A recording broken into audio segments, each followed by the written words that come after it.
inisip ko rin. Bakit? Para hindi na magkasakitan ng loob. Para hindi na magkatampuhan. Bakit pinagpantay ko? Mayaman, mahirap, middle class. Para lahat, wala nang inggitan. Piling niyo kayo mag-asawa, yung asawa mo biglang nagkasakit. Dahil hindi nakakaboto, tanggal na sa listahan ng boto. Pero buhay pa! Tao pa! Humihinga pa! Mamamayan pa ng lusod ng Maynila. Dahil lang walang pakinabang sa eleksyon, tatanggalan mo ng pensyon. Pasakit yun. Tay, totoo ba? Wala na rin yung brown rice at black rice. Alam niyo yung story ng black rice na yan? Napagalitan pa ako ng matanda. Sabi sa akin, yung binigay mo sa aming bigas, ulit pa.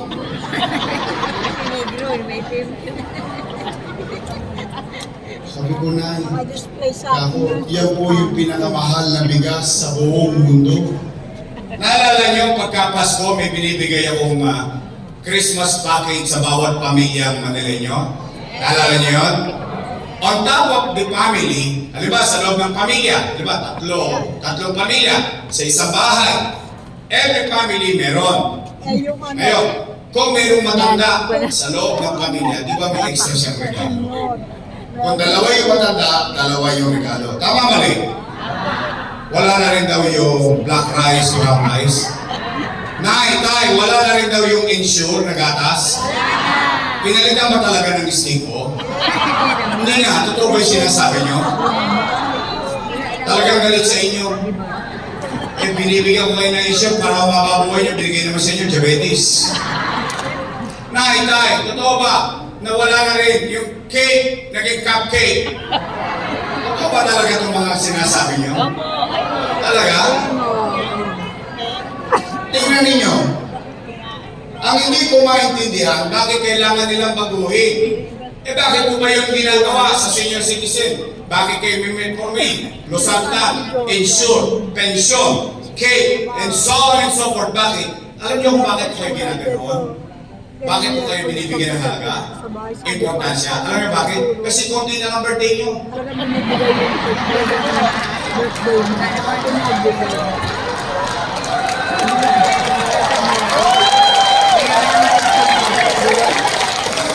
Welcome lang!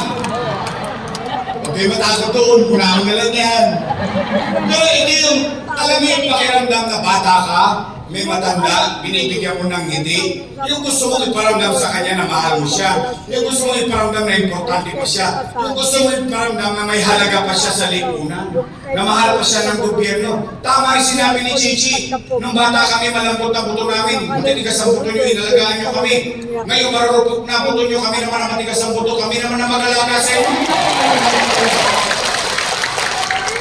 Yun lang yun. Nothing more, nothing less. Pagbibigay ng palaga, giving importance and value to our elders. That's the reason behind the program. Alam niyo masakit ito? Kasama ko silang gumawa nun. Kaya alam nila kung ano nasa puso ko. Alam nila anong nasa isipan ko nung ginawa ko yun para sa mga senior citizen. Itutuloy na lang nila, binago-bago pa nila. Pero kung makagasta, doon sa Rojas Boulevard, pasumba-sumba, linggo-linggo, milyon-milyon. Pasosyo sa City Hall, milyon-milyon. Pagdating sa matanda, pahirap, pawalan, palitan, maliit.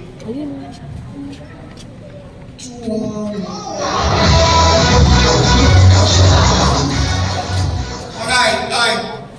Tagal naman. Kumain na ba? Bakit naglalambot? May Jollibee. Hindi pa kayo kumakain? May Jollibee. Tapos kaya kayo hindi pa kumakain? May Jollibee. Wow! O sige, mga nanay ko, mga tatay ko, umalatag kayo. Lilipas din yan.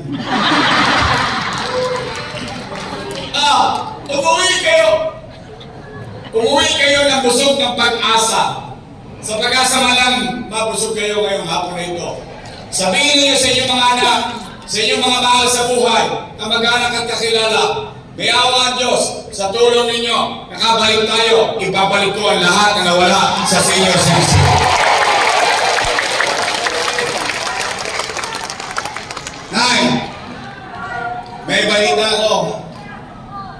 dala akong chismis. Gusto yung marinate? Chismosa talaga kayo. Oh, sabi nyo nakaupo, gagawin na lang 1,000.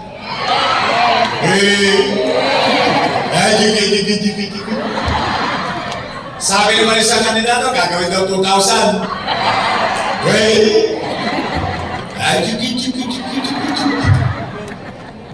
Alam mo, mga nanay ko, mga tatay ko, mga nunod ako.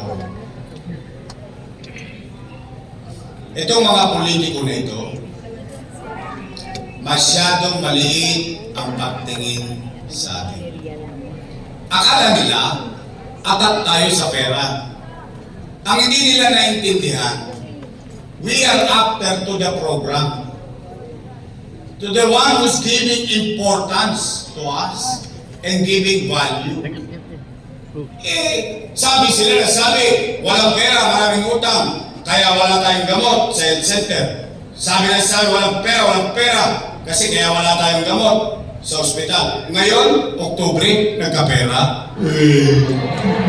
Ay, ganda ng timing. O sige, pag-usapan natin. Kailan daw ibibigay? January. O, maglumi-lumi tayo ulit. January, February, March. Isang quarter. Naman ka, 3 bulig. Madamo-damo. Kailan nabigay yan? April. Anong susunod sa buwan ng April? May. Ano meron sa Mayo? Mayo, May. Ay? Siguro naman, naintindihan nyo kung bakit nila ngayon lang ginagawa yun, ano? Naintindihan nyo? Bagay. Matanda na kayo. Alam nyo na, ang tama Mali. at mali. Basta ako? I trust you. Kaya akala ni Apple, siya lang marunong kumanta.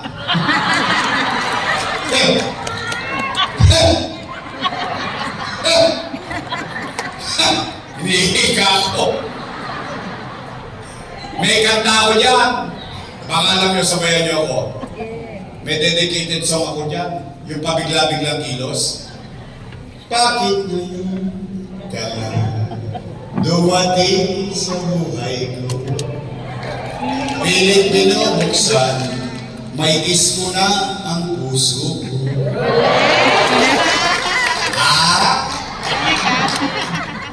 Mas mataas lang ang boses sa akin ni Apple. Wala lang kami pareho sa tono. Alright, tay. Ito ba? Kapag ikaw'y pupunta sa health center, kailangan naka-online schedule ka ba? With Sindox? It doesn't make sense. It doesn't make sense. Nine. Mga narutol ako. Diyan mo mahalata ng leader, hindi na uunawaan ang katayuan ng kanyang mamamayan. Bakit? Online schedule. Una, anong kailangan mo sa online schedule? Cellphone. Libre ba cellphone? Tosgas ka. Pangalawa, anong kailangan mo? Load. Libre ba load? Tosgas ka. Pangatlo, pinakamalapit, hindi ka marunong mag-online. Magawad, ano pangalan mo? Jet. Parang let. Jet. Halimbawa, si Nanay Jet. Sample lang ito ha. Hindi ito mangyayari sa iyo. Kwentuhan lang. Isang araw, si Nanay Jet, hinahapo.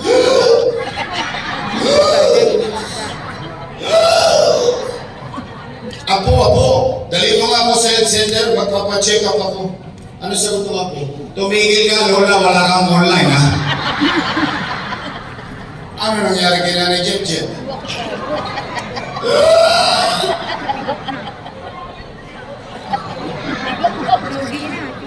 Kunin mo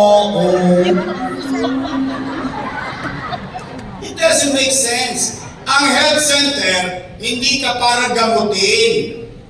Ang health center, kapag may sakit ka, sa ospital ka. Ano ang prinsipyo? What is the principle behind creation of health center? The purpose of it is to address your immediate healthcare needs. Yung agarang pangangailangang pagkalusugan ng mamamayan. Ano yan? Halimbawa, katulad yung pinagagawa ko sa inyo dati, magpabakuna laban sa pneumonia. Saan yan? Health center. Ikaw, ibabakasakali mo yung metformin mo, lusartan mo. Saan yan? Health center. Halimbawa, yung anak mo, test food, check up. Ano kukunin? Iron, calcium. Saan yan? At halimbawa, yung apo mo, may tulog, may luga, may muta, umiibig. Saan gagamutin yan? Bakit kailangan ka naka-online? Tinanggal na nila. Kung hindi pa ako tatakbo, hindi pa tatanggalin. Opo, 2 years and 6 months, walang nakinig sa taong bayan. Nagtingang kawali sila sa hirap ng tao.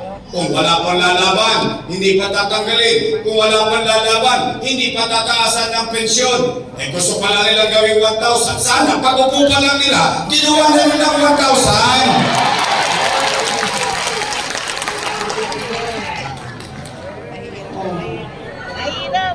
Tama ho ba? O nay, tay, pangalawang pag-asang iuwi ninyo sa inyong mga bahay, sa inyong pamilya. May awa ang Diyos, sa tulong ninyo nakabalik tayo. Ibabalik ko ang metformin, lusartan, vitamin C sa matanda, vitamin C sa bata, at bakuna sa pneumonia, at mabilis, accessible na health center system sa lungsod ng Maynila. Pangatlo, pero kayo ang sasagot nito. Eh kasi hindi pwedeng manggaling lang sa akin. Bakit? Bias. Bakit? Kalaban ako eh. Pero kayo tatanungin ko. Kung napapansin nyo, yung napapansin nyo din. Nay, tay, maluluto lang. Napapansin nyo ba parang dumudugyot ulit ang Maynila? Wait. Hindi nga. Napapansin nyo? Parang nagbabalikan naman si Edith Pati. Kilala niyo si Eddie? Eddie sila. Si Pati. Pag kinasama ni Eddie, tama ba rin? Nay, bakit naman nagkaganon? Lalabing 7 lang ang syudad sa Metro Manila. Bakit tayo pang 17 pa? Tayo ang pang-17 sa paglago sa Metro Manila. Dati na tayo number 16, nagawa kong number 3. Tatatong taon lang tayo nawala. Ngayon number 17. Kulilat. Ayan o. Sino may sabi? Ako? Hindi. Ayan, PSA. Philippine? Sino yan? Gobyerno. Tama mali? Tinalo pa tayo na wala niyo ang pinaka-nakakalungkot dyan. Pateros. Alam niyo ba ang tawag sa Pateros? Municipality of Pateros. Ang tinda, itlog, penoy, balon. Tayo, Kapitolyo ng bansa. Pero tingnan niyo, pang-17, kulela. Pero ito naman, in fairness, tayo na ngayon ang number 1. Yan. Number 1 sa krimen.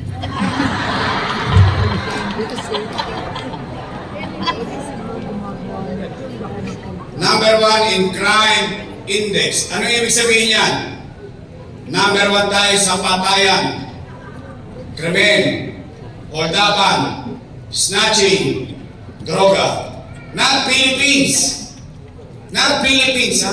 Tingnan niyo yan. Puro syudad yan ng Southeast Asia. Kuala Lumpur, Iloilo, Cebu. Tingnan niyo. Ano nangyari sa atin? Nangadugyot tayo. Ngayon, pang-5 na tayo sa kinatatakutan sa buong mundo ng mga turista. Nay, naalala niyo nung araw? Naramdaman niyo ba dati ng panahon ko may gobyerno sa umaga, tanghali, sa hapon, sa gabi, hanggang madaling araw? Naalala niyo yun? Yes. Namimiss niyo na ba yung ganung uri ng gobyerno? Yes. Yung natutulog kayo, humihilig kayo, alam ninyo, at the back of your mind, may gobyerno pa sa kalsada. Namimiss niyo yun?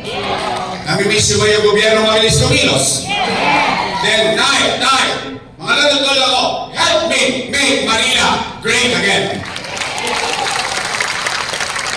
Ang apat at panghuli, para uwian na. Nagugutom na ako. Kasi pag umabot to ng alas 6, aponado si Apple Nieto.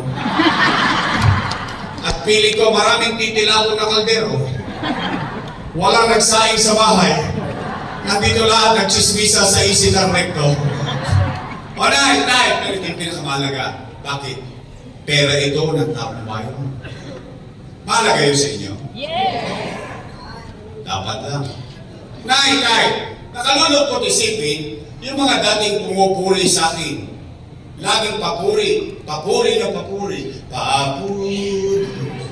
Puro papuri sila ng araw. Ngayon, sila na itong parang ako na ang pinakamasama sa mundong ibabaw sa mata nila, lalo na ni Chihuahua.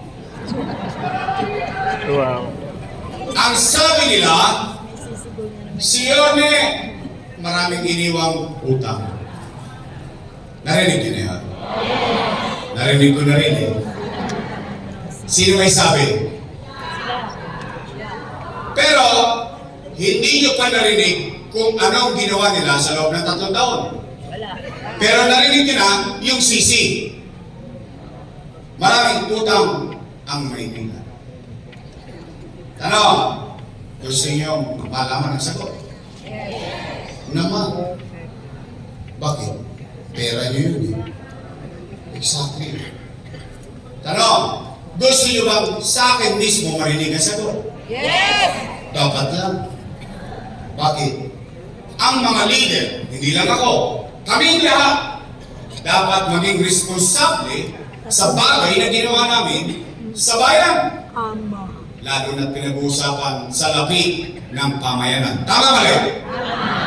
Real talk, aamin lang kayo. Taas ang kamay na may anak dito. Ay, ang galit sa Amin na kayo. Hindi na kayo dalaga. Dalang-dala na kayo. Meron kayo? May ako kayo? May pamilya kayo? Nay, tay, mga lulot-lula ko, kapag walang makain ng pamilya, gagawa niyo ng paraan. Siyempre. Di nga. Kapag nagugutom ang anak niyo, iraraos niyo, itatawid niyo. Totoo ba ang kasabihan na ang isang ina o isang ama, Nakainin na lang. isang magulang,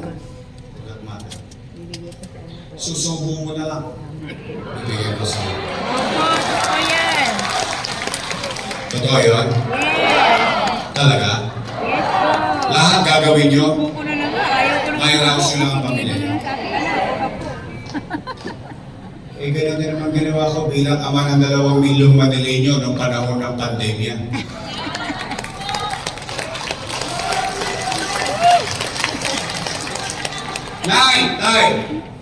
In 2019, when you elected me as your mayor, I took the responsibility. Wala kayong narinig sa akin reklamo. Wala kayong narinig sa akin, tinuro ko yung daliri ko sa nakaraan na ang iniwan sa akin ng nakaraang administrasyon, walang pera, zero. Wala kayong narinig na sisi. Bakit? Hiningi ko sa inyo maging mayor eh. Hindi nyo naman binigay nyo sa akin ng kusa eh. Hiningi ko muna, binigay ninyo. E di cargo ko na lahat ang problema noon. Tama ba rin? Pero wala kayong narinig na sinisi ko. Wala kayong narinig na tinuro ko kung sino-sino. Anong muna kong ginawa? Nililinis ko Maynila. Inaayos ko. Kinakalawin ko lahat ng Tolondes. Sila Edith Patik, pinagpahinga ko na. Mga negosyo pinababalik ko sa Maynila. Sa akin nakakita for the first time in history na papayag ko ang Jollibee, McDonald's, Chowking na bigyan ng trabaho ang mga senior citizen, ang mga PWD. Nay, tay, babalik po tayo. Huwag kang mag-alala. Sa akin nakakita, umangat na tayo. At lahat ng nangyayari sa Maynila, ginawang DILG Memorandum. Ibig sabihin, kinokopya na tayo. Umangat na tayo. Paglipat natin ganyan, boom! Pader. Pandemic. Namulaan ko ba na magkakapandemya? Ano ginawa ko? 3 buwan. Hindi ako umuwi ng bahay. Nisilip sana ko ni isang umaga, ni isang gabi, ni isang oras, ni hindi ko dinungaw ang pamilya ko ng 3 buwan sa loob ng pandemya. Bakit? Umaasa yung 2 milyong bibig. 700,000 families umaasa sa kanyang pamahalaan. Hindi ako mapagkatulog. Saan ako natutulog? Sa City Hall. Ano sinabi ko? Na magla-lockdown na. Natatakot ang tao nagugutom. Natatakot ang tao baka mamatay. Ano sinabi ko yun? Sa live, sa Capital Report, ang sabi ko, Night time, lola ko, mga batang Maynila, pumanatag kayo. Kayong mag-aalala. Kayong mangangamba. Pag wala na akong maibibenta, wala na akong mautangan, nakita nyo itong Relonator, patatas ako itong kitang munting makaraos lang tayo. Ganun maging kamay. Ganun maging magulang eh. Ano naging epekto sa buhay natin? Kayo na mga nangabuhay dito. Ngayon, saksi kayong buhay. At kaya nyo sabihin sa buong Pilipinas, noong panahon ng pandemya, walang nagutom sa lungsod ng Maynila. Buwan-buwan, meron tayong food box. Yes. Hindi ko nga nauubos yung food box. Kumarang nila naman yung sa food box. Yes. Yung iba nga binibenta na sa online, okay lang. Kanila na yun eh. Kahit totoo yung sinabi ni Letlet, maghanap kayo sa buong Pilipinas, tanging Maynila lang may food box. Yung iba nakasupot, akala mo may sunog. Tayo'y nakapaganda, tayo'y inabatan ko, nagbunga yung pagpapuyat ko, nagbunga yung sakripisyo kung hindi ko kita ng pamilya, maghanap ako ng pera, maghanap ako sa lapi, o ano pwede maisalya dyan, kahit plancha, kahit termos, may makain mo lang sa tao. Yung kanila, That's how being a father, that's how being a mother, that's how being a parent. Bilang ama ng Luzon ng Maynila. Ano pa nangyari sa atin? Siya sa atin ninyo. Siya sa atin ninyo, itatapos ng ilong nito. 1,600 LGU sa buong Pilipinas. Maynila lang ang nakabili na sarili niya bakuna. Mauna lang kayo na mapupunahan. Mauna lang kayo na maproteksyon. 500,000 dosage ng bakuna. At wala nang nakabili. Maynila lang ang nakabili. Sa nakakita, meron tayong discipline. Tusilisuma, molnupiravir, dam-dam libo isang halaga ng gamot. Pabuhay lang yung pasyente na taga Maynila. Nay, sa India, nagkakaubusan ng oxygen. Sa Pilipinas, tumutukod ang oxygen. Sa Maynila, bude-budegang oxygen, meron tayo sa lungsod ng Maynila. Nay, sa akin nakakita, kaya ba natin gumawa ng ospital ng 2 buwan lang? 52 days, nagawa, Manila, COVID-19 Field Hospital, worth 300 billion pesos. Sa ibang syudad, nagkakaubusan ng ospital. Sa Maynila, easy lang kami rito. Bakit? Marami kaming espasyo para sa mga taga-Luzon ng Maynila. Habang kinakarap ko sa kanan, yung pang-araw-araw na problema ng taong bayan para mairaos, maitawid ang taong bayan. Sa kaliwa, yung pangarap ko sa mga taga-Maynila. Pangarap ko hindi pa sa inyo, para sa mga anak ninyo.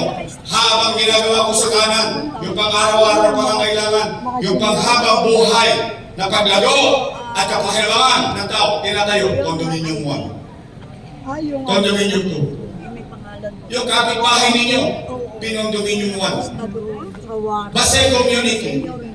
San Lazaro Residence. San Sebastian Residence. Pedro Hill Residence. Sa akin nakakita ng mayor for the first time sa buong buhay niyo gumawa ng pabahay mismo sa loob ng Maynila, hindi itinapon sa probinsya ang mga kapitbahay natin. Nine, ginawa Paseco Hospital. Ginawa 10-story fully air-conditioned bagong ospital ng Maynila na may MRI machine, na may CT scan machine. Nine, tinayo Rosauro Almario Elementary School. 10-story fully air-conditioned Daigpam Holy Child. Tinayo Manila Science, 10-story fully air-conditioned public school. Magsaysay High School. Albert Elementary School. Muslim Cemetery. And so on and so forth. Saan ko kinuha yung pera? Umipot ako dito. Kasi iniwan niya pa ang Maynila. Kumuha ako ng para.